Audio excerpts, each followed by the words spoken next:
The Great War affected the economy of the United States.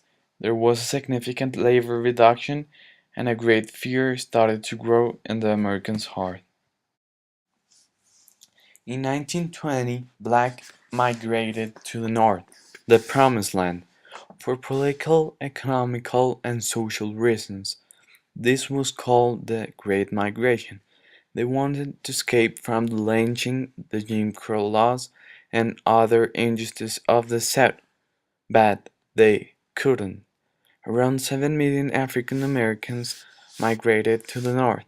When they started the migration, there were a lot of jobs opportunities because the war demanded a lot of work.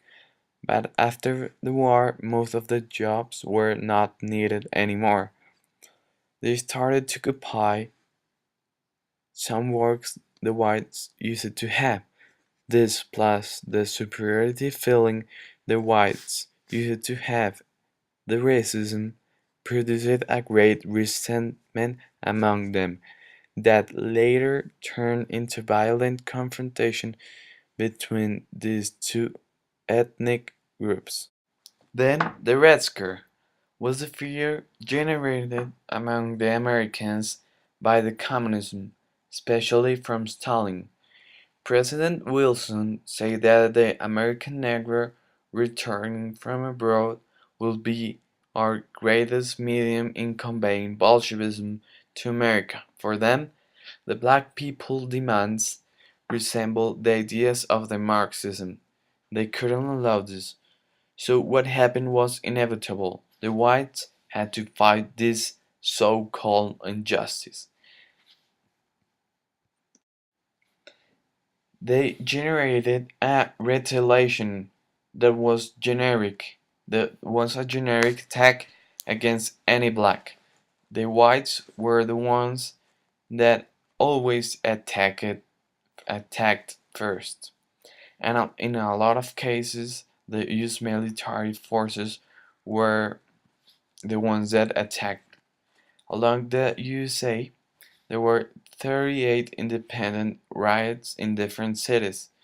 These were the race riots, and they were always initiated by the white. Well, except when the black were trying to defend themselves. Nevertheless, it was the first time that the black defended themselves. They formed the American Brotherhood that was like an army. This was the first time ever the black started to try to extract the racism from the mind of the whites. They were fighting for the rights. Um, the rights, according to Dr. Haynes, were a wake-up call in the United States. It was important that the country changed his view, and this was an initiation of what happened.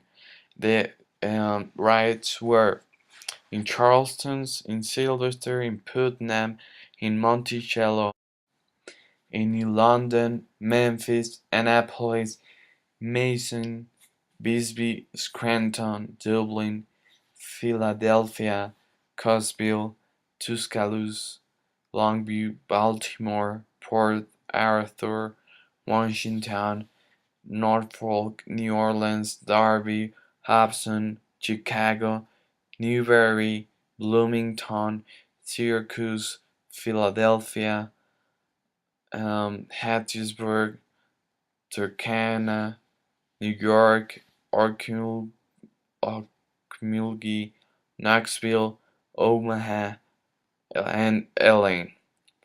These were the race riots, the awful race riots.